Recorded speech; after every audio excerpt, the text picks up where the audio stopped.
नमस्कार दोस्तों, स्वागत है आपके अपने यूट्यूब चैनल संस्कृत अड्डा पर। दोस्तों, आज की जो वीडियो इसमें हम करने वाले हैं, आपका हरियाणा में जो टीचर एलिजिबिलिटी जो टेस्ट है 2025 वाला, जो आपका आगे फरवरी में जिसके होने की संभावना है, तो आपके एग्जामों के लिए महत्वपूर्ण जो क्वेश्चन है, उदाहरण नियम, आज की वीडियो में हम यहाँ पर करने वाले हैं। इनसे पहले वाली जो वीडियो थी उसमें हमने आपका जो सिलेबस है वो किया था। इसके अलावा जो पूर्व वर्ष में जो आपके एग्जाम हुए हैं वे भी हमने किए हैं, और इसके अलावा जो प्रैक्टिस सेट की सीरीज है वो भी हमने की है। तो अब जो हम इसी से संबंधित जो महत्वपूर्ण जो नियम उदाहरण जो उनको कर रहे हैं, और साथ में जब प्रैक्टिस सेट भी आपके चलते रहेंगे। तो अगर आप इन सभी को देखना चाहते हैं तो ये आपको हमारे चैनल की प्लेलिस्ट में मिल जाएंगे। उसका लिंक जो आपको इस वीडियो के डिस्क्रिप्शन में मिल जाएगा। कल वाली जो वीडियो थी उसमें हमने आपके संज्ञा प्रकरण जैसे महत्वपूर्ण जो क्वेश्चन बनते थे तो वो हमने किए थे। तो अगर आप नियमित रूप से वीडियो देख रहे हैं तो आपको पता होगा। तो आज जो हम यहाँ पर इस आगे का जो भाग है उसे हम करेंगे यहाँ पर, तो जिसमें हमारा जो आज का जो पार्ट रहने वाला है, जिसमें विभक्तियाँ आ जाएंगी आपकी, और इसके अलावा जो गण है, संधि वगैरह है, तो ये आज की वीडियो में हम यहाँ पर करेंगे। तो विभक्तियाँ देख लेते हैं यहाँ पर। जिसके द्वारा कारकों और संख्याओं को विभक्त किया जाता है उसे कहते हैं विभक्ति। जिसके द्वारा कारकों और संख्याओं को विभक्त किया जाता है उसे कहते हैं विभक्ति। इसलिए सुप और तिंग को भी विभक्ति कहते हैं। तो कल वाली वीडियो जो थी उसमें हमने सुप और तिंग के बारे में पढ़ा था। सुप जो है कितने होते हैं, 21 होते हैं, और तिंग हमने पढ़ा था जो आपके आत्मनेपद पद और जो प्रश्न पद हैं इनको मिलाकर ये 18 हो जाते हैं। तो शुभ तिगंतम पदम ये वाला सूत्र किया था हमने। शुभंत और तिगंत की पद संज्ञा होती है। तो संस्कृत व्याकरण में जो विभक्तियों की बात करें तो ये 7 हैं, जिसमें प्रथमा, द्वितीय, तृतीय, चतुर्थी, पंचमी, षष्ठी, सप्तमी, और संबोधन जो होता है उसमें भी प्रथमा विभक्ति होती है। अब आ जाते हैं जो यहाँ पर पुरुष हैं। पुरुषों की बात करें तो पुरुष भी जो 3 ही होते हैं, प्रथम, मध्यम और उत्तम पुरुष। प्रथम पुरुष जो है इसको अन्य पुरुष भी कह देते हैं। कई बार आपने देखा होगा प्रथम पुरुष की जगह अन्य पुरुष लिखा हुआ, तो प्रथम पुरुष को ही अन्य पुरुष भी कह देते हैं। तो उत्तम पुरुष के अहम, आवाम, वयम, मध्यम पुरुष के त्वम, युवाम, यूयम, इन 6 शब्दों को छोड़कर संस्कृत वाङ्मय के सभी कर्तृपद प्रथम पुरुष के अंतर्गत गिने जाते हैं। जैसे भवान, भवती, बालकः, बालिका, स, सा, नर हैं, वानर हैं, पिता, पुत्र हैं, इत्यादि। और इन सभी पदों के साथ प्रथम पुरुष की क्रिया पठती, पठता है, पठन्ति, इनका ही प्रयोग होता है। तो ये तो जो है प्रथम पुरुष या फिर जो अन्य पुरुष है। और इसके साथ ही जो यहाँ पर मध्यम पुरुष है, मध्यम पुरुष को अगर हम देखें तो जिससे बात कही जाए वह है मध्यम पुरुष। इसमें त्वम, युवाम, यूयम कर्तृपद आते हैं, और इनके साथ मध्यम पुरुष की क्रिया त्वम के साथ पठसी, युवाम के साथ पढ़ता है तथा यूयम के साथ पढ़त का प्रयोग होता है। तो जैसे यहाँ पर ये त्वम, युवाम, यूयम है, तो इनके साथ जो धातुएं जो लगती हैं वे भी फिर मध्यम वाली ही लगती हैं। अब आ जाता है जो उत्तम पुरुष है, जो बात को कहता है वह उत्तम पुरुष है। इसके अंतर्गत अहम, आवाम, वयम कर्तृपद आते हैं, और इनके साथ उत्तम पुरुष की जो क्रिया है अहम के साथ पठामी, आवाम के साथ पठावे हैं, वयम के साथ पठामा का प्रयोग होता है। तो कहने का मतलब है जैसे ये उत्तम पुरुष है, उत्तम पुरुष के साथ धातु जो लगेगी वो भी उत्तम पुरुष वाली ही लगेगी। अगर कोई मध्यम में है तो मध्यम वाली लगेगी, और प्रथम में है तो प्रथम वाली लगती है। तो इस प्रकार से जो आपके 3 ये पुरुष होते हैं। और वचन की अगर हम बात करें तो वचन मतलब संख्या, और ये हमने जब कारक का प्रकरण किया था आपका, उसमें आया था एक सूत्र, लिंग प्रातिपदिकार्थ वचन मात्रे प्रथमा। तो इन सभी के योग में प्रथमा विभक्ति होती है, वो भी आप याद रखिएगा। तो वचन की बात करें तो संस्कृत जो इसमें 3 वचन है, एक वचन, द्विवचन और आगे बहुवचन। तो एक वचन क्या है, एक वस्तु या व्यक्ति का बोध कराने के लिए एक वचन का प्रयोग होगा, और द्विवचन 2 व्यक्तियों या वस्तुओं के लिए द्विवचन का प्रयोग होगा, जैसे बालकौ, हरि, गुरु, विद्यालयों, पुस्तकें आदि। और इसी प्रकार से जो आ जाता है यहाँ पर आपका बहुवचन। तो इसी प्रकार से जो यहाँ पर ये बहुवचन जो आ जाता है, तो 3 या 3 से अधिक व्यक्ति या वस्तुओं का बोध कराने के लिए बहुवचन का प्रयोग किया जाता है। और बहुसु बहुवचनम, बालकः, हर्यः, गुरवः, विद्यालयः, पुस्तकानि। तो ये सारे के सारे क्या हैं, बहुवचन में हैं। अब नेक्स्ट की अगर हम बात करें तो इसमें आ जाता है लिंग। लिंग शब्द का मतलब चिन्ह, लक्षण या फिर कोई पहचान से है। ये भी तीन ही है, पुल्लिंग, स्त्रीलिंग और नपुंसकलिंग। पुल्लिंग जिससे पुरुष जाति का बोध होगा, छात्र है, बालिका, मनुष्य, विद्यालय है, काका है, व्याघ्र है। स्त्रीलिंग जिससे स्त्री जाति का बोध होगा, छात्रा, बालिका, गौरी, नदी। नपुंसकलिंग जिससे न पुरुष जाति का और न ही स्त्री जाति का बोध होगा, उसे नपुंसकलिंग कहेंगे। जैसे फलम है, जलम, गृहम, पुष्पम, नेत्रम, वारी, दधि, मधु। तो ये जो शब्द रूप हैं ये आपके आ जाएंगे नपुंसकलिंग में। अब आ जाते हैं यहाँ पर जो इसमें वेरी वेरी इंपॉर्टेंट रहने वाले हैं लकार। लकारों की बात करें तो संस्कृत जो इसमें 10 लकार होते हैं। जैसे सबसे पहले आ जाता है लट लकार, वर्तमान काल में इसका प्रयोग होता है। तो वर्तमान काल को सूचित करने के लिए लट लकार का प्रयोग होता है, जैसे इंग्लिश में प्रेजेंट टेंस कह देते हैं। दूसरे नंबर जो इसमें आ जाता है लिट लकार का, अंधतन प्रोक्ष भूतकाल अर्थ में इसका प्रयोग होता है। प्रोक्ष भूतकाल मतलब बहुत प्राचीन काल को सूचित करने के लिए लिट लकार का प्रयोग किया जाता है। राम जैसे राजा हुए हैं, राम राजा पहले हुए थे, तो राम है राजा भवु, ऐसे बनता है इसमें लिट लकार में। तो ये प्रोक्ष भूतकाल मतलब प्राचीन समय की जो घटना हुई हो तो उसके बारे में बताता है, अंधतन प्रोक्ष भूतकाल में। तीसरा नंबर जो यहाँ पर आ जाता है लुट लकार, अंधतन भविष्यत काल के लिए इसका प्रयोग किया जाता है। आज के पश्चात भविष्य काल को सूचित करने के लिए लुट लकार का प्रयोग होता है। लरिट लकार जो फ्यूचर है टेंस होता है, जैसे तो सामान्य भविष्य के लिए हम लिट लकार का प्रयोग करते हैं। पांचवें नंबर जो लेट लकार का जाता है, संशयार्थ में होता है लेट लकार का प्रयोग। ये पहले होता था वेदों में, अब जो लौकिक संस्कृत है इसमें इसका प्रयोग नहीं होता है। छठा लकार की बात करें तो लोट लकार है, आज्ञा देने अर्थ में इसका प्रयोग होता है, प्रेरणा और आज्ञा अर्थ में। सातवां जो है यहाँ पर लंग लकार आ जाता है, अंधतन भूतकाल, अब से पहले के भूतकाल को सूचित करने के लिए लंग लकार का प्रयोग होता है। तो ये पास्ट वाला जो टेंस होता है तो ये वैसे है। आठवां नंबर जाए यहाँ पर आ जाता है लिंग लकार का। लिंग लकार जो इसके 2 भेद माने गए हैं, विधिलिंग, आश्रयलिंग। विधिलिंग जाए ये विधि, निमंत्रण, आमंत्रण, संप्रेषण, प्रार्थना चाहिए अर्थ में इसका प्रयोग होता है। और आश्रयलिंग की बात करें तो ये आशीर्वाद अर्थ में है, आश्रय आशीर्वाद, तो ऐसे भी याद रख सकते हैं। तो 9वां नंबर जाए यहाँ पर लुंग लकार कहा जाता है, सामान्य भूतकाल में इसका प्रयोग होता है, सामान्य भूतकाल को सूचित करने के लिए। 10वां नंबर जा जाता है लिंग लकार का, हेतु हेतुमत भाव अर्थ में होता है, जहाँ एक क्रिया का कारण दूसरी क्रिया हो, तो वहाँ पर लिंग लकार का प्रयोग होता है। तो ऐसे जो आपके ये 10 लकार हैं, इनके बारे में जो हम आगे देखेंगे। अब आ जाता है धातु। धातु संज्ञा करने वाला कौन सा सूत्र है, भू अध्याय धातु है, ये वाला सूत्र है, इससे धातु संज्ञा होती है। क्रियावाचक भू आदि की धातु संज्ञा होती है और ये सभी धातुएं पाणिनि धातु पाठ में दी गई है। इनकी जो संख्या 1970 मतलब लगभग 2000 के आसपास है। तो ये धातु संज्ञा करने वाला सूत्र आप याद रखिएगा, इससे पहले भी हमने यहाँ पर किए थे, तो उन्हें भी आप देख लीजिएगा अगर आपने नहीं देखे हैं। तो धातु की बात करें तो धातु भी जाए यहाँ पर 3 प्रकार की बताई गई हैं। एक तो होती है परस्मय पद, आत्मनेय पद और उभय पद। ये भी आपका एग्जाम जो है इसमें क्वेश्चन पूछ जाता है कि परस्मय पद कौन सी है, उभय पद कौन सी है। तो परस्मय पद जो धातु की अगर हम बात करें तो पठती, पठता है, पठंती, ये वाले जो रूप बनते हैं ये परस्मय पद में बनते हैं। और एक होती है आत्मनेपदी, लबते, लबेते, लब से, ये वाली जो धातुएं हैं ये होती है आत्मनेपदी। हमने ये धातुएं पढ़ी थी, 18 होती हैं इनके प्रकार, मतलब तो परस्मय पद के 9 और आत्मनेय पद 9। तो लकार इस प्रकार से 18 जो है यहाँ पर इसके ये होते हैं।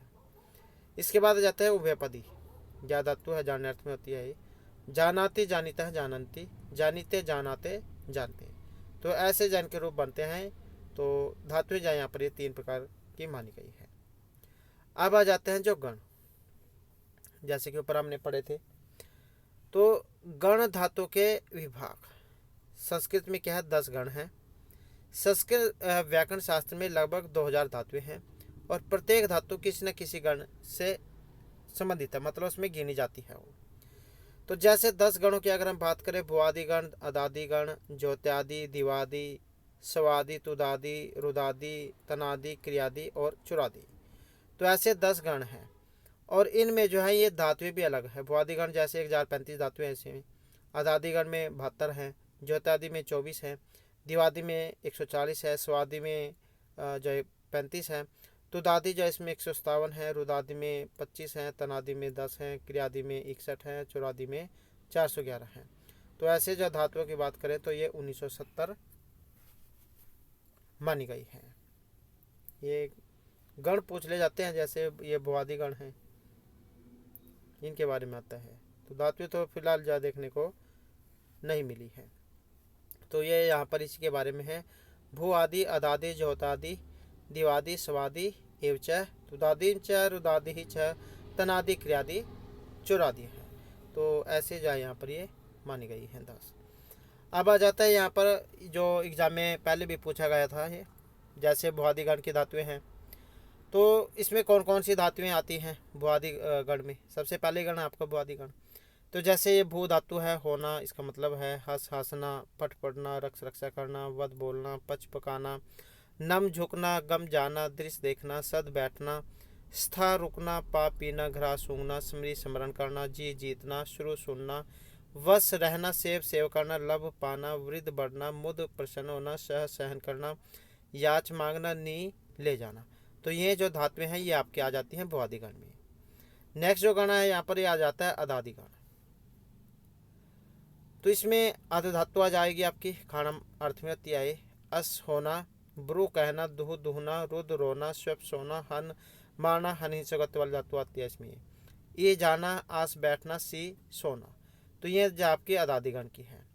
नेक्स्ट जो गण आ जाता है यहाँ पर ज्योतादि गण। इसमें हु हवन करने अर्थ में और ये भी डरने अर्थ में है, जो कारक प्रकरण किया था वही है, बस ये भी धातु डरने अर्थ में। धा देना, धा धारण करना, तो ये आ जाएंगे ज्योत्यादि में। दिवादि गण की धातुओं की बात करें, इसमें दिव धातु आ जाएगी। दिव धातु ये चमकने अर्थ में होती है। नृत्य नाचना, नस नष्ट होने में, भ्रम घूमने में, युद्ध लड़ने में, जन उत्पन्न होने में, ये आ जाएंगे आपके दिवादि गण में। इसके बाद जो नेक्स्ट जो गण है उसकी अगर हम बात करें तो स्वादि गण आ जाएगा इसमें। इसमें सु है स्नान करना या फिर रच निकालना, आप पाना, शक सकना, ये वाली धातुएं आ जाएंगी। और इसके बाद आ जाता है फिर जो तुदादि गण है। तुदादि में तुदादि पेशा होता है, इसमें जो लगता है सूत्र तुदादि पेशा। तो तुद धातु आ जाएगी, इसमें दुख देने में होती है। और इस चाहना, स्पृश छूना, प्रच पूछना, लिख लिखना, मृ मरना, मुच छोड़ना। तो ये आ जाएंगे आपके धातुएं तुदादि गण में।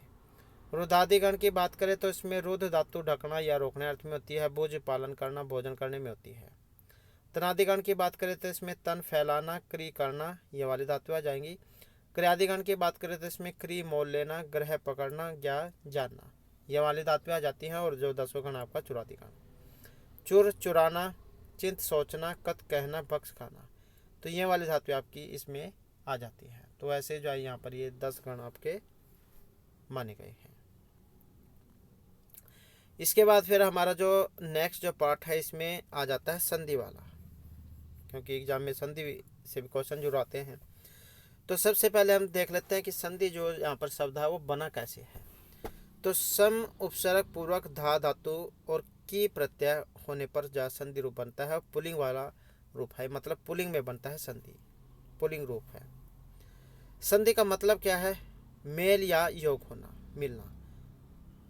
वर्णनामति संहिता संहिता संधि स्यात्, मतलब संहिता जो है, संहिता को भी संधि कह देते हैं। वर्णनाम परस्परम विकृतम इति संधानम संधि, अर्थात वर्णों को आपस में विकार रहित मिलना संधि कहलाता है। संहिता जो होती है उसको भी संधि कहा जाता है। इस प्रकार दो वर्णों के मेल से जो विकार परिवर्तन उत्पन्न होगा उसे हम संधि कहते हैं। जैसे रमा प्लस में ईश है, रमेश है।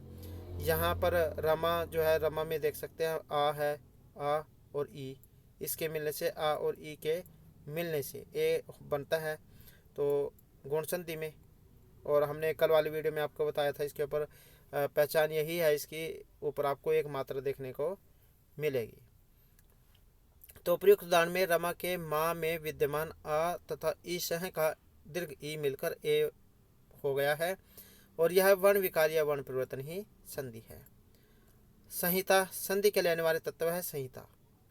पर सन्निकर्षा संहिता ये वाला सूत्र है जो आपका संहिता करता मतलब संधि में लगता है, अर्थात दो वर्णों का अत्यंत सन्निकट हो जाना ही संहिता है। संहिता के विषय में व्याकरण शास्त्र में एक नियम प्रसिद्ध है। संहिता एक पद है, नित्य है, नित्य धातु उपसर्ग हो, नित्य समास वाक्य तु सा विवक्षाम अपेक्षते। अब जो संहिता है मतलब संधि, ये एक पद में नित्य होती है। जैसे यहाँ पर ये दिए गए हैं, ये आपके एग्जाम में पूछे जाते हैं। नाय कहें, नई प्लस में अ कहें, पाव कहें, पौ प्लस में अ कहें, भवनम भो प्लस में अनम, ये चाहे जो वाला सूत्र इनमें लग जाता है। ये ओ का ओ को जो अब जो होता है वो एच जो सूत्र है उसके द्वारा होता है। उपसर्ग और धातु में संहिता नित्य अनिवार्य होती है। जैसे नी है उपसर्ग और अवसत है, ई को या हो जाता है। कल वाली वीडियो जो थी उसमें हमने संप्रसारण के बारे में भी पढ़ा था और जो आपका ई कोई अणचि सूत्र है उसके बारे में भी पढ़ा था, तो वही है। फिर ये ई को या हो जाएगा। यहाँ पर प्रारस्ती है, प्र प्लस में रिचती ही, अध्यागस्ती है, अधि प्लस में आगस्ती ही। समासिक पदों में संहिता अनिवार्य होगी। जैसे देवस्याल्य है, समासिक विग्रह है, और देवाल्य है, देव आल्य है।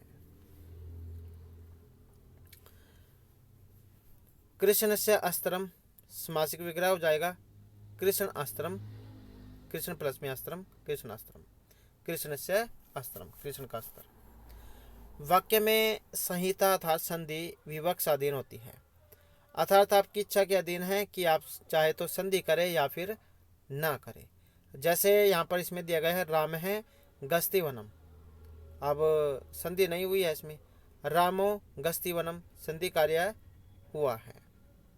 जैसे विसर्ग थी, विसर्गों को ओ।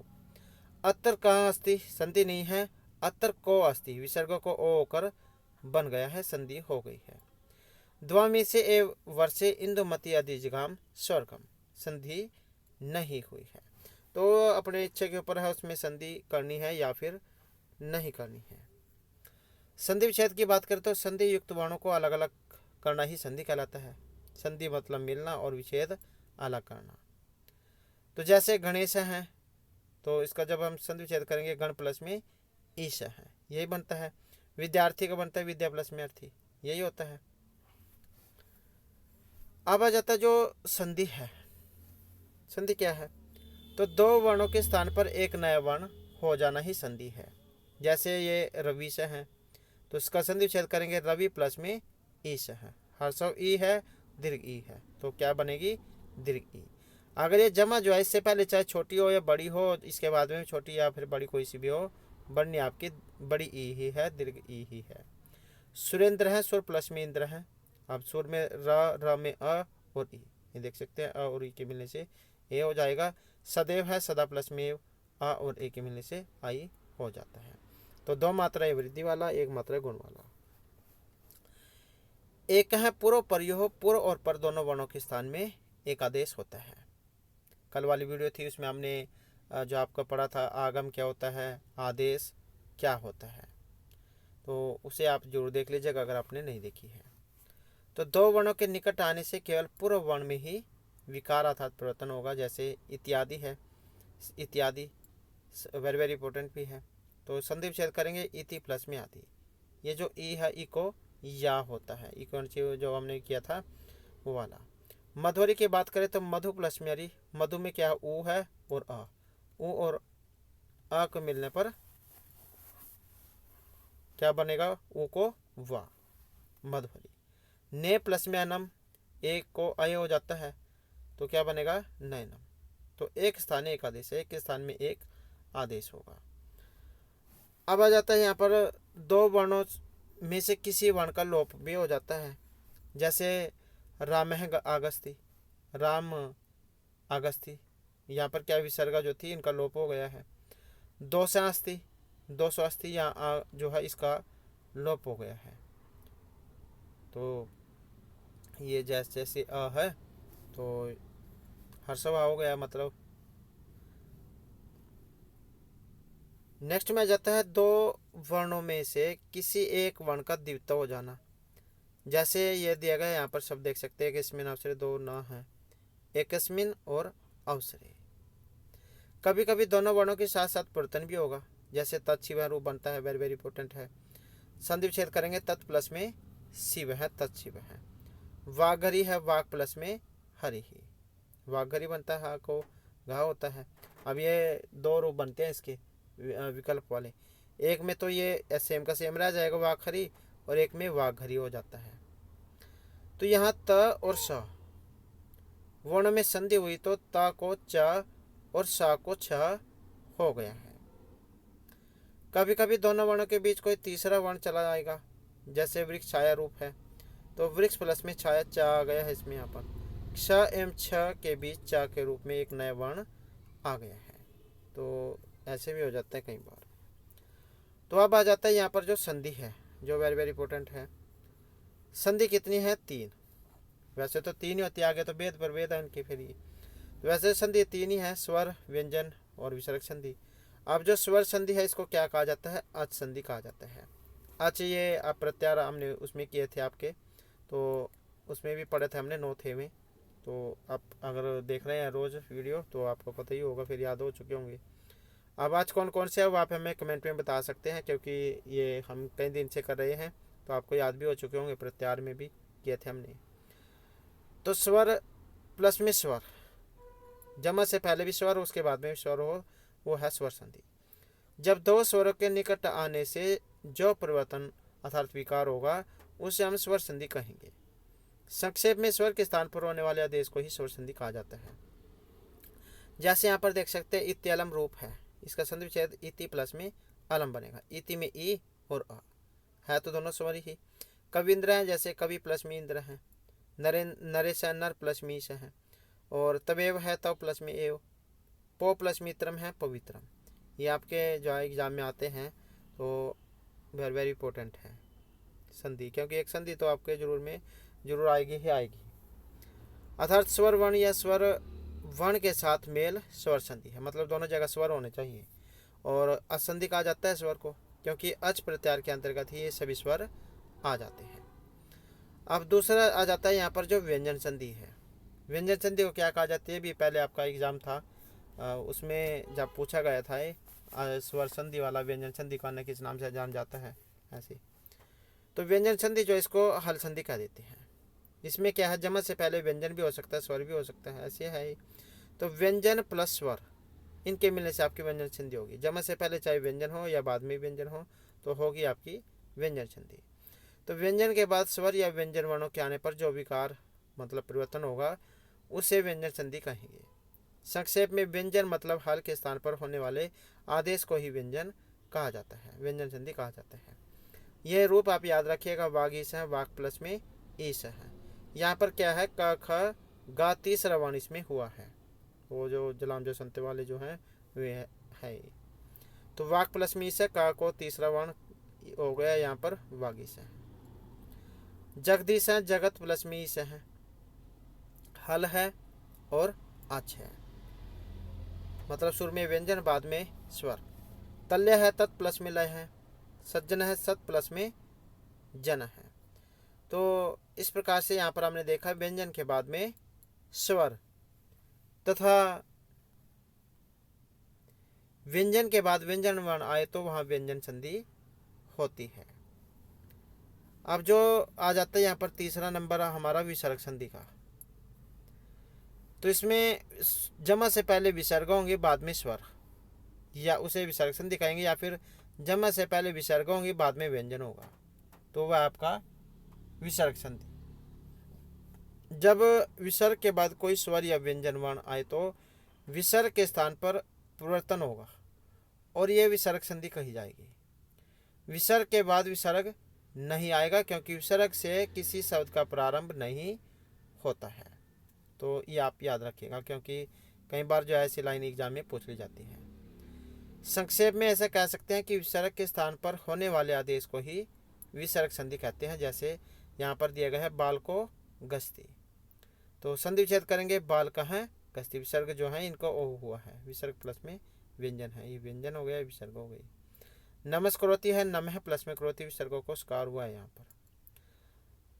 अलिरयम है, अल ही प्लस में अयम, यहाँ पर भी सेम वैसे ही है, पहले विसर्ग है बाद में स्वर है। तो विसर्ग के बाद स्वर या व्यंजन आ रहा है तो इसलिए यहाँ पर विसर्ग संधि होगी। अब आ जाते हैं यहाँ पर जो आपकी सबसे पहले जो है स्वर संधि।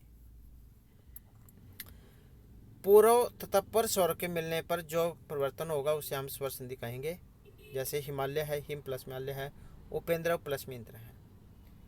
तो यहाँ पर पूर्व वर्ण हिम के माँ में विद्यमान अ तथा पर वर्ण आल्य का आ है, तो ऐसी है माँ में अ और ये वाला आ। तो इसी प्रकार दूसरे उदाहरण में उप के पा में विद्यमान अ और पूर्व वर्ण है तथा इंद्र का ई पर वर्ण है। जैसे उप में पा अ और ये ई, इसलिए यहाँ पर स्वर संधि हुई है। आगे आ जाते हैं यहाँ पर स्वर संधि के भेद। ये तो आपके 3 संधि थी, स्वर व्यंजन विसर्ग। अब इनके आगे भेद हैं, स्वर संधि के भेद। तो जैसे सबसे पहले आ जाता है दीर्घ संधि। ये दीर्घ संधि मतलब संधि करने वाला सूत्र कौन सा है, ये वाला है। अक है स्वर्ण दीर्घ है, ये वाला। अक ये प्रत्यार उसमें है। तो अक क्या है, एक प्रत्यार है जिसमें 5 वर्ण आते हैं। कौन कौन से, अ ई उ री लिरी। इसी प्रत्याहार से अनेक दीर्घ वर्णों का भी बोध होगा। स्वर्ण की बात करें तो स्वर्ण अक मतलब ये वाले अ ई उ री लिरी आने पर। दीर्घ मतलब दीर्घ आदेश। दीर्घ क्या, अ का आ हो जाएगा, छोटी का बड़ी हो जाएगी, छोटो का बड़ो, री का बड़ी री हो जाएगी, लरी का तो होता ही नहीं है कोई। तो ऐसे जाइए दीर्घ हो जाता है। लरी वर्ण का दीर्घ नहीं होता, इसलिए उसका सवर्णी री हो जाता है। तो संक्षेप में कह सकते हैं कि अक प्लस में अक ये दीर्घ हो जाता है। तो पूछा गया था एक बार एग्जाम में कौन से का जो दीर्घ नहीं होता है। तो यहाँ पर देख सकते हैं अक है मतलब पूर्व वर्ण, सवर्णी परवर्ण बाद वाला, और इसका जो दीर्घ होता है जमा से पहले, या ऐसे लगा लो आप, जमा है जैसे ये जमा यहाँ पर, इससे पहले और इससे बाद में बनने आपके ये वाले हैं। दीर्घ संधि में केवल 5 वर्ण अ ई उ री लिरी में ही संधि कार्य होगा। हर्ष और दीर्घ स्वर का मिलना 4 प्रकार से हो सकता है। अद्यापि है, अद्य प्लस में अपि। विद्यालय है, विद्या प्लस में आल्य है। हिमालय हिम प्लस में आल्य है। विद्यार्थी विद्या प्लस में अर्थी। ये यही है अ, ये वाले ही ऐसे यहाँ पर दिए गए हैं। तो इसी प्रकार से ई ओ री लिरी भी 4 प्रकार से दीर्घ संधि हो सकती है। अब आ जाते हैं यहाँ पर जो ये दीर्घ संधि जो है इसके उदाहरण। जैसे हिमालय है, हिम प्लस में आल्य है, हिम में अ और अ ये होकर ये बनता है हिमालय है। तो हिम के माँ में विद्यमान अ और आल्य के आ से मिलकर दीर्घ हो जाता है। अब जैसे पुस्तकालय है, पुस्तक प्लस में आल्य है, हम ऐसे बता रहे हैं, नहीं तो फिर लंबी हो जाएगी। पुस्तक प्लस में आल्य पुस्तकालय है। और रविंद्र है, रवि प्लस में इंद्र है, तो रवि और इंद्र है। भानुदय वेरी वेरी इंपॉर्टेंट है। भानुदय, भानु और उदय, ये इसमें हर्ष उ होगा और फिर उसको दीर्घ हो जाता है, ये वाला। मातृणम है, मातृणम मातृ प्लस में ऋणम।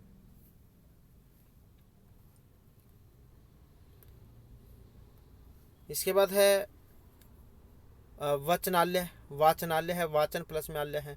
देवालय है, देव प्लस में आल्य है। शस्त्रागार है, शस्त्र प्लस में आगार है। विद्यालय है, विद्या प्लस में आल्य है, विद्यालय है। और इसके बाद जो यहाँ पर ये आपके सूत्र कह सकते हैं, फार्मूले हैं जिनसे आप ये हल करते हैं। तो जैसे ये कपीसा है यहाँ पर दिया गया है, इसमें कपीसा है, तो इसका संधि विच्छेद करेंगे, क्या होगा, कपि प्लस में से ये हर्षव है और ये दीर्घ है, मतलब दीर्घ ही हो जाएगी इनको। गौरीशा है, गौरी प्लस में से है। मुनिंद्र है, मुनि प्लस में इंद्र है। श्रीशा, श्री प्लस में से है। महेंद्र है, मही प्लस में इंद्र है। गिरीश है, गिरी प्लस में ईश है। और इसके बाद फिर ये ऊ वाला है, जमा से पहले हर्षव और इसके बाद में भी हर्षव और आपका दीर्घ ही है। जमा से पहले चाहे कोई सा भी हो, हर्षव दीर्घ मतलब वर्ण आपका दीर्घ वाला ही है। तो जैसे वधु उत्सव है, तो संधि विच्छेद करेंगे, क्या बनेगा, वधु प्लस में उत्सव है, वधु प्लस में उत्सव है। लघुर्मी है, लघु प्लस में उर्मी है। विधुदय है, विधु प्लस में उदय है।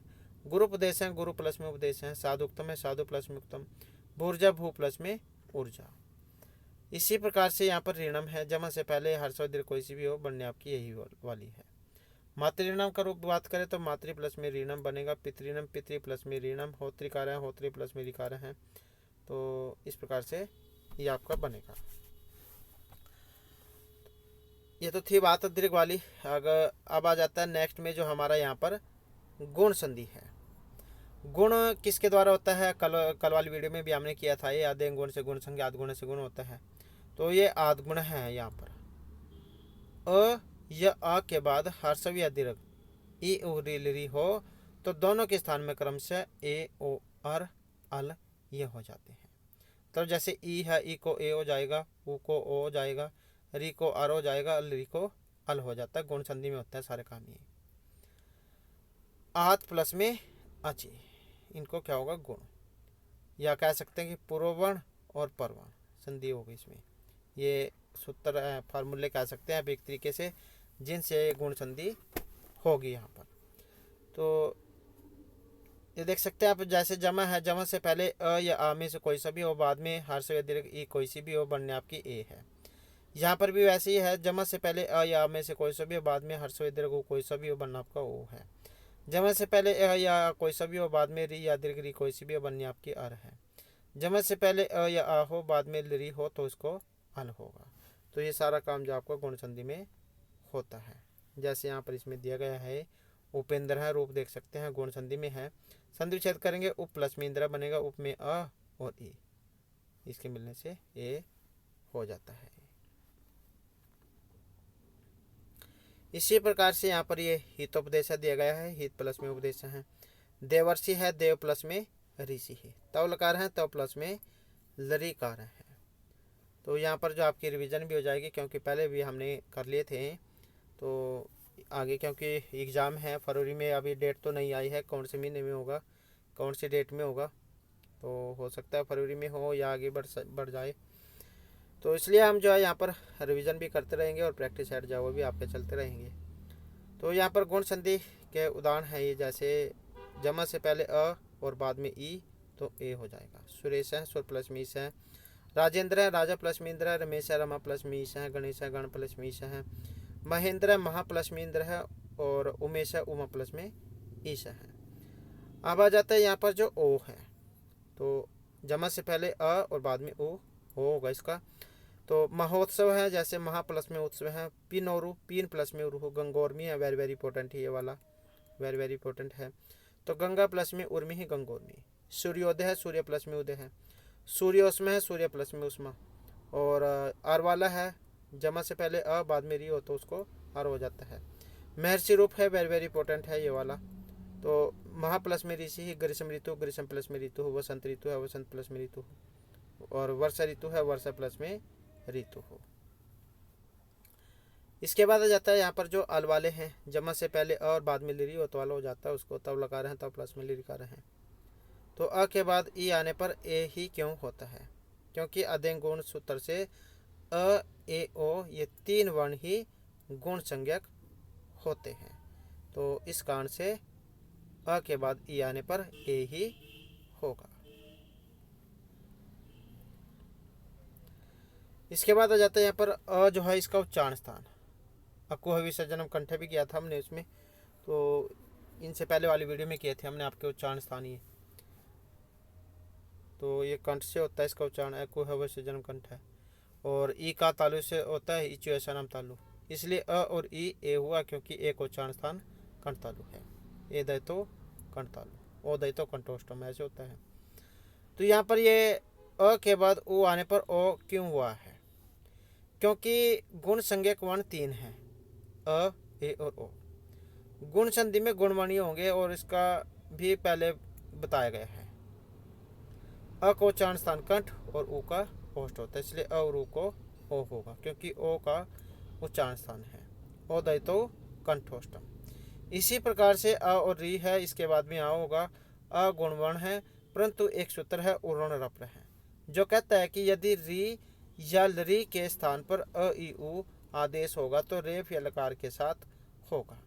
इसलिए यहाँ पर अ और री के स्थान पर अ आदेश है पर रेफ के साथ मिलकर अर हो जाता है। इसी प्रकार से यहाँ पर ये अल जो है इसमें हो जाएगा। तो ये तो बात थी यहाँ पर आपकी गुण संधि वाली। अब नेक्स्ट जो है इसमें आ जाती है वृद्धि वाली। ये वाला सूत्र है वृद्धि रेचि। वृद्धि रेचि से वृद्धि, वृद्धि राधेश से वृद्धि संज्ञा होती है। इससे पहले वाली वीडियो में किए थे हमने। तो जब अ या आ के बाद ए या आई हो तो उसको आई ही होगा।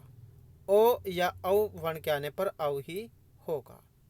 आत प्लस में एची होने पर वृद्धि होती है। जमा से पहले अ या आ कोई सा भी हो, बाद में ए या आई कौन सी भी हो, आई ही बनेगी। जमा से पहले अ या कोई सा भी हो, बाद में ओ या औ कोई सा भी हो, बनना आपका औ ही है। तो वृद्धि राधेच सूत्र से वृद्धि संज्ञक 3 वर्ण बतलाए गए हैं, आ, आई और औ।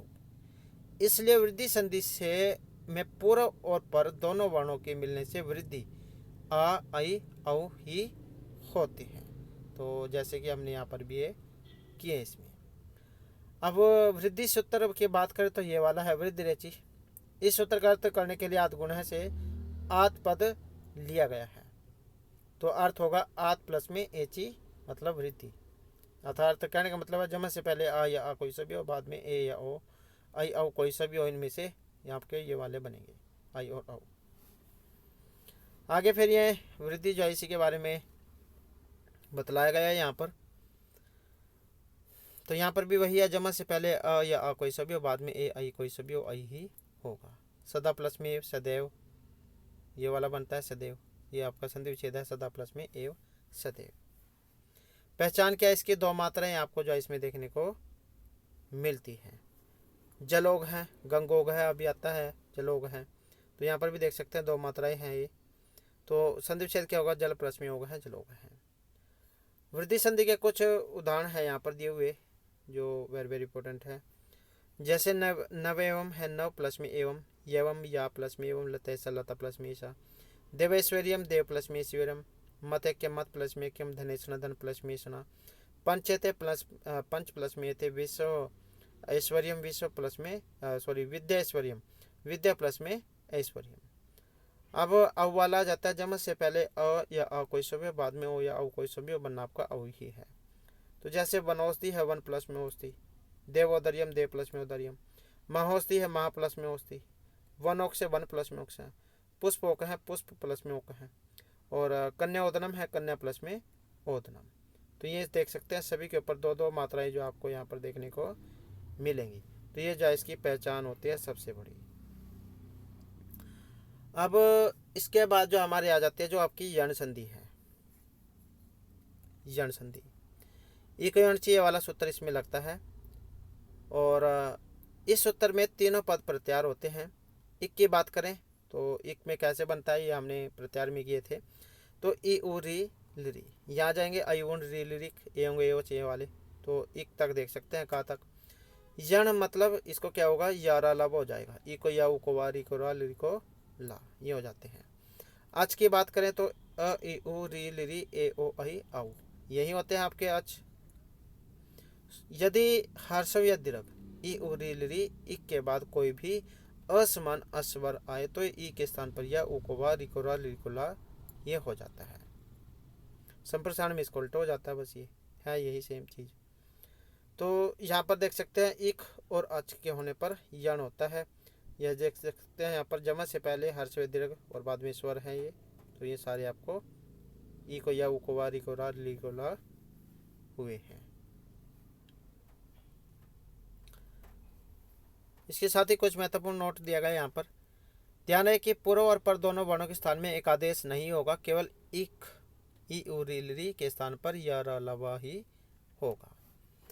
तो जैसे यहाँ पर भी देख सकते हैं जमा से पहले हर्ष व दीर्घ और बाद में अच्छा है तो यह इत्यादि रूप है। जैसे संधि विच्छेद करेंगे इति प्लस में आदि बनेगा इसका। ये जो ई है, ई को या हुआ है। मधुवरी रूप है, मधु प्लस में अरि। पित्र आदेश बनता है, पितरी प्लस में आदेश है। इसी प्रकार से लाकृति बनता है, लरी प्लस में आकृति ही। और इसी प्रकार से यहाँ पर यण संधि के कुछ और भी जो उदाहरण है वो यहाँ पर दिए गए हैं। यद्यपि है जैसे यदि प्लस में अपि ही, शुद्ध उपास्य शुद्धि प्लस में उपास्य है, नधुर्मि ही नदी प्लस में उर्मी ही, अभ्युदय अभि प्लस में उदय है। और वाह वाले स्वागतम सु प्लस में आगतम, वो को वाह होता है वो वाला। और वधवादेश है वधु प्लस में आदेश है। री वाले हैं जैसे दातरंश है दात्री प्लस में अंश है, पितराज्ञा पितृ प्लस में आ गया। तो यही कोई अन्य चीज जो सूत्र है उसके हैं।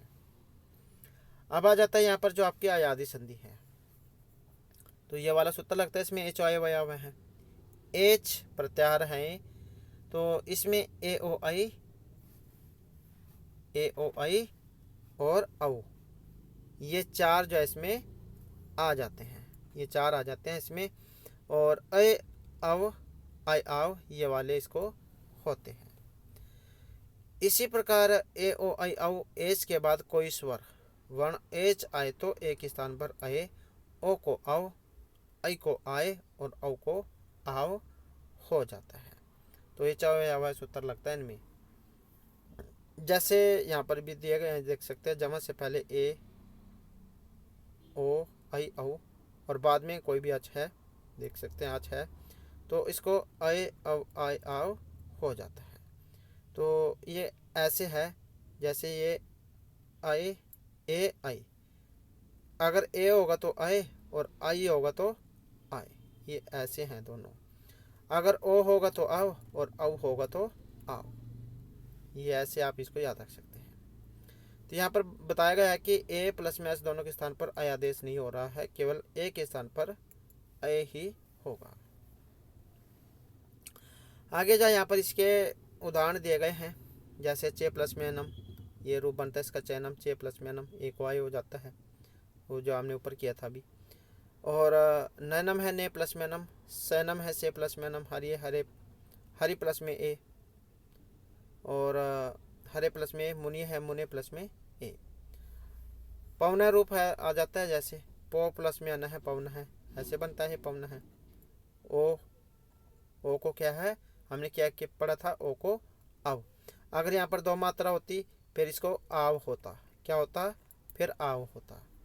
भो प्लस में नम भवनम, साधो प्लस में साध्वे, स्वरो प्लस में नम श्रवणम, लो प्लस में नम लवणम, गुरु प्लस में गुरवे, भो प्लस में अति भवती, गौ प्लस में स्न गवेशना, पो प्लस मित्रम पवित्रम। तो ये है ओ वाले, ओ को जिसमें अव हुआ है। अब आ जाता है आई वाले। आई की अगर हम बात करें तो यहाँ पर इसके ये वाले आ जाएगा, जैसे नायका है, ये वाला है, वैसे तो मेन तो नायका है, ये संदीप छेद हुआ नई प्लस में आका है। अब आई है, ये देख सकते हैं आई को आए हुआ है। गाय का गई प्लस में इका, साय का है सही प्लस में आका है, दाय का है दई प्लस में आका है, गाय गायनम है, गई प्लस में अनम, गाय का है गई प्लस में आका है। और आगे फिर ये अव वाले आ जाते हैं, जैसे पो प्लस में आका है, अव को आवो जाएगा, पाव का है जाओ वाला रूप इसमें बनेगा। तो पाव का है बनेगा इसमें, यहाँ पर पाव का है पाव का है पाव का है, ये वाला। एतावापि एतव प्लस में अपि, ध्वा एव ध्वा प्लस में एव, बालकावपि बालकव प्लस में अपि, पावन है पौ प्लस में अन है, भाव का है भाव प्लस में उका है, पावन है पौ प्लस में अन है, नाविका है नव प्लस में इका है, नाविका है। तो ये है आपके एच वाले। इसके बाद आ जाता है जो यहाँ पर आ जाती है जो पूर्व रूप संधि है। सूत्र की बात करें तो ये वाला है पूर्व रूप करने वाला, इंग है पदांता दति। इंग में कौन कौन से आ जाते हैं, ए औ ये वाले आ जाएंगे।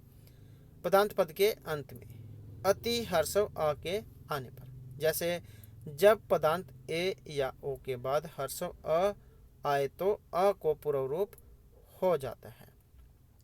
पूर्व रूप अपने रूप को छोड़कर पूर्व वर्ण जैसा हो जाना होता है पूर्व रूप, मतलब अर्थात अ वर्ण या ए या ओ में जाकर मिल जाएगा। और हर्षव आ की जगह अवग्रह चिन्ह जाइए वाला आपको देखने को मिलेगा, ये वाला हर्षव आ।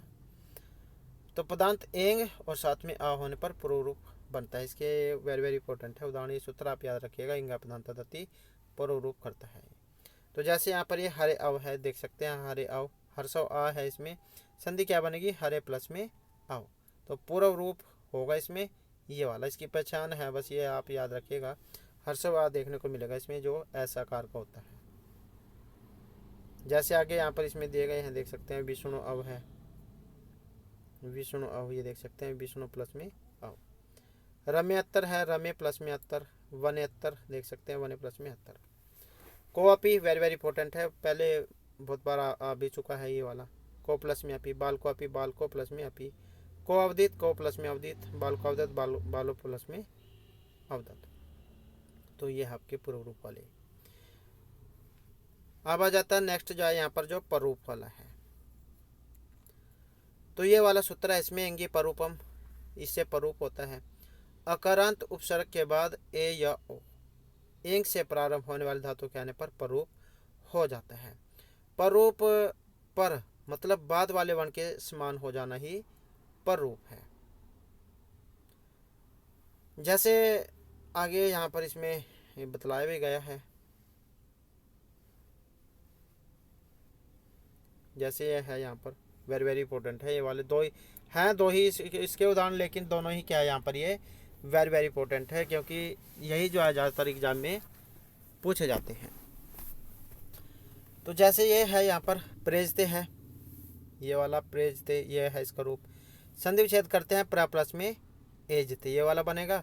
और उपौस्ती एक ही आता है एग्जाम में, उपौस्ती, उप प्लस में औस्ती, तो ये आता है इसमें, वेरी वेरी इंपॉर्टेंट है। इंगी परूपम सूत्र इसमें लगता है, परूप ये करता है।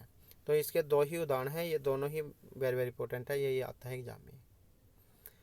अब आ जाता है यहाँ पर जो इसमें प्रकृति भाव वाला है। ये प्रकृति भाव करने वाला सूत्र कौन सा है? ये वाला। पुलुत प्रज्ञाची नित्यम से प्रकृति भाव होता है और इद द्विवचन प्रगृहम से प्रगृह संज्ञा, चलते दोनों साथ में ही आई।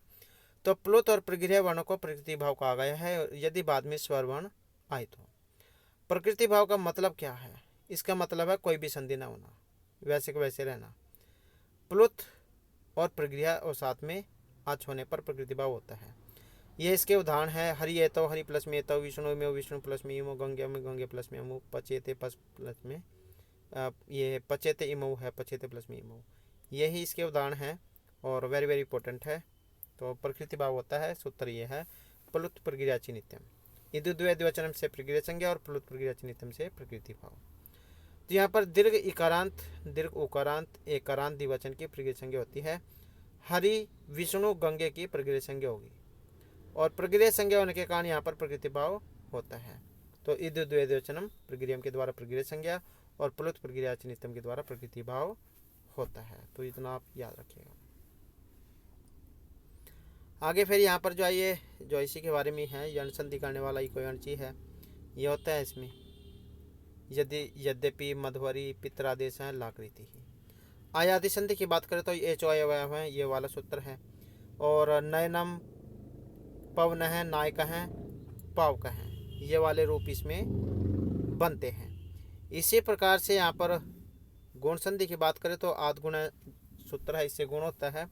और रमेश हैं, हितोपदेश हैं, देव प्लस में ऋषि, तव प्लस में लिरिकाला, ये वाला रूप बनता है। वृद्धि संधि की बात करें तो वृद्धि रचि से होती है, इसमें सदैव महा ईश्वरियम, जल प्लस में होगा जलोग है, महा प्लस में होती महोस्ती, ये वाला रूप बनता है।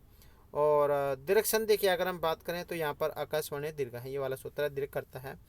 हिम प्लस में आल्य हिमालय है, रवि प्लस में इंद्र है, रविंद्र है, भानु प्लस में देवानुदय, मातृ प्लस में ऋणम, मातृ ऋणम।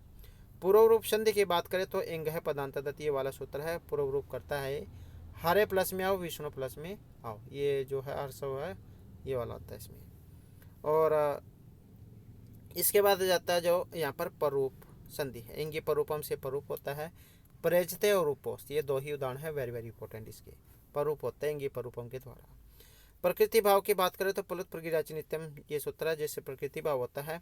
और हरि एतव विष्णु इमो गंगे अंगु, ये वाले इसमें आ जाते हैं। तो इस प्रकार से आपके जो ये पहली जो संधि है स्वर संधि, इसके जो है यहाँ पर ये 8 भेद माने गए हैं। आगे जो यहाँ पर स्वर संधि जो है इसके कुछ जो अपवाद वार्तिक सूत्र वगैरह वो बतलाए गए हैं। जैसे ये वाला सूत्र अक्षोहिणम उपसंख्यानम, अक्षोहिणी इसमें लगता, ये अक्षोहिणी शब्द है, अक्ष प्लस में उहिणी, ये इसका संधि विच्छेद होगा, ये वाला सूत्र लगता है इसमें, अक्षोहिणम उपसंख्यानम। अक्ष शब्द के बाद उहिणी शब्द के आने पर पूर्व और पर दोनों के स्थान में वृद्धि संज्ञक अवर्ण हो जाता है, अ और उ को, ये वाला। तो ये कुछ अपवाद भी हैं, तो बस वैसे नहीं आप याद रख सकते, इतना आप याद रख लेगा और पहचान भी आसानी से कर सकते हैं। अब इसके अक्ष है यहाँ पर, अक्षोहिणी अक्षद्विनम संख्यानम, ऐसे आप इसको याद रख सकते हैं। और पूर्व पदार्थ संज्ञा में अगह, सूत्र से न के स्थान में अणा आदेश होकर अक्षोहिणी बनता है। अक्षोहिणी सेना, जिसमें 21,870 रथ, ये जो आपने महाभारत जो उसमें पढ़ा होगा, अक्षोहिणी सेना थी इनके, जो श्री कृष्ण जो इनके पास, तो जिसमें 21,870 रथ होते हैं, 21,870 हाथी होते हैं, 65,610 घोड़े होते हैं और 109,350 पैदल सैनिक होते हैं। तो इतनी होती है अक्षोहिणी सेना है। अब दूसरा जो सूत्र है यहाँ पर प्रादुहोडोडेशु है, ये वाला वार्तिक है। तो इसमें क्या है, प्र उपसर्ग के बाद उ है, उड़ है, उड़ी, एस है और एस है, ये आए तो पूर्व और पर दोनों के स्थान में वृद्धि का आदेश वर्ण हो जाता है। इसके भी आते हैं एग्जाम में, तो ये वाले इसके रूप हैं, ये वाले हैं इसके, प्रो है, संधि विच्छेद करेंगे, प्र प्लस में उ है, प्रौढ़ है, प्र प्लस में उड़ है, प्रौढ़ी, प्र प्लस में उड़ी ही। तो ये आप याद रखिएगा इसका।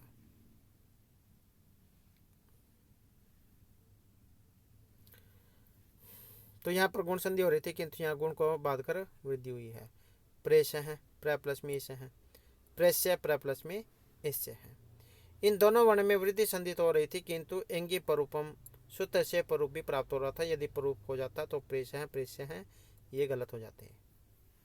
तो ये तो बात अलग है। अब रीते च तृतीय समास, ये वाला सूत्र है, ये क्या करेगा, और इसके उदाहरण है वेरी वेरी इंपॉर्टेंट ये वाले। यदि पूर्व में अवर्ण हो और बाद में रीत शब्द हो तो दोनों शब्दों में तृतीय तत्पुरुष समास हुआ हो तो पूर्व और पर दोनों वर्णों के स्थान में वृद्धि हो जाती है। ये आप याद रखिएगा। सुख अर्थ है, सुख प्लस में रीता है, और तृतीय तत्पुरुष समास ये तो बात अलग है। यहाँ पर समास में अगर इसको लेके जाए, सुख प्लस में अर्थ है, सुखार्थ है, तो ये तृतीय चतुर्थी समास वाला सूत्र है जो इसमें लगता है। सुखार्थ है, सुख प्लस में रीत है, सुखार्थ है, ये समास होगा इसमें, सुखेन रीत है तृतीय तत्पुरुष समास में। और दुखार्थ की बात करें, दुख प्लस में रीत है, और कष्टार्थ क्लश प्लस में रीत है। तो ये सूत्र है इसमें, रीते चा तृतीय समास है। किंतु परम चैसो रीत है, परम रीत है, यहाँ वृद्धि नहीं हुई, क्योंकि यहाँ तृतीय तत्पुरुष समास नहीं बल्कि क्रमधारय समास होगा। परम प्लस में रीत है, परम रीत है। अब जो यहाँ पर नेक्स्ट जो है, नेक्स्ट में ये भी सूत्र ही है, ये वाला, प्रवत्सर कंबल वसनान दशनाम ऋणी वार्तिक है। तो ये प्रवत्सर कंबल वसन ऋण और दस, इन 6 शब्दों के बाद यदि ऋण शब्द हो तो पूर्व और पर दोनों के स्थान पर क्या हो जाएगा, यहाँ पर वृद्धि हो जाएगी। तो ये इसका रूप है, ये सूत्र आप याद रखिएगा, इसी का उदाहरण है। प्राणम, प्र प्लस में ऋणम, संधि विच्छेद होगी। वत्साणम है, वत्सर प्लस में ऋणम, बछड़े के लिए ऋण। कंबल प्लस में ऋणम, कमलाणम है, कंबल के लिए ऋण। वसनानम है, वसन प्लस में ऋणम, वस्त्र के लिए ऋण। ऋणानम है, ऋण प्लस में ऋणम, ऋण चुकाने के लिए ऋण। दशनानम है, 10 प्लस में ऋणम, 10 प्रकार के जल वाला देश। तो इस प्रकार से ये प्रवत्सर कंबल वसनान दशनाम ऋण, ये नाम से भी आप याद रख सकते हैं इसको। इसके बाद जो नेक्स्ट में जो यहाँ पर आ जाता है उपसर्गरीति धातु, ये वाला सूत्र है, वेरी वेरी इंपॉर्टेंट है। तो अवर्णांत उपसर्ग के बाद री से प्रारंभ होने वाली धातु हो तो पूर्व पर के स्थान पर वृद्धि एक आदेश हो जाता है। तो उपसर्गादिति धातु, अवर्णांत उपसर्ग के बाद री से प्रारंभ होने वाली धातु हो तो पूर्व और पर के स्थान में वृद्धि एक आदेश हो जाएगा। प्रारिस्ति, प्र प्लस में रिचती ही, उपारिस्ति प्लस में रिचती ही, प्रणोति ही, प्र प्लस में ऋणोति ही, प्रारस्ते है, प्र प्लस में रिंजते। तो ये वेरी वेरी इंपॉर्टेंट है, ये वाला सूत्र लगता है इसमें। अगर ये रूप आ जाए, पूछ ले जाए इसमें सूत्र कौन सा लगा है, तो ये वाला उपसर्गादिति धातु, ये वाला। इसके बाद जो नेक्स्ट जो आ जाता है इसमें है ये वाला सूत्र, स्कंदवादिषु परूपम वाच्यम वार्तिक है। तो स्कंधो आदि गण में टी संज्ञक पूर्व और पर वर्णों के स्थान पर परूप संधि होती है। तो ये स्कंधु है, जैसे शक प्लस में अंधु, शक नामक देश का कूप।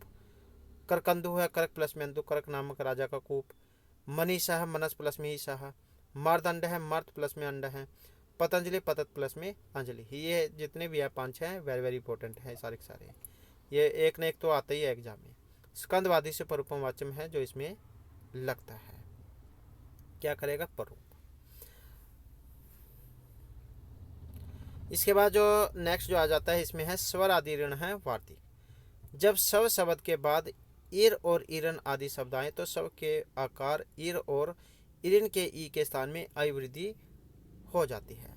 जैसे स्व प्लस में रह स्वेर है स्वेच्छाचारी, स्व प्लस में ईरिनी स्वेरिनी स्वेच्छाचारिणी, स्व प्लस में ईरम स्वेरम स्वेच्छाचारिता, स्व प्लस में ईरी स्वेरी स्वेच्छाचारी। तो ये तो इतना वेरी वेरी मतलब ये तो इतना महत्वपूर्ण नहीं है जो हमने ऊपर किए, ये आप याद रखिएगा।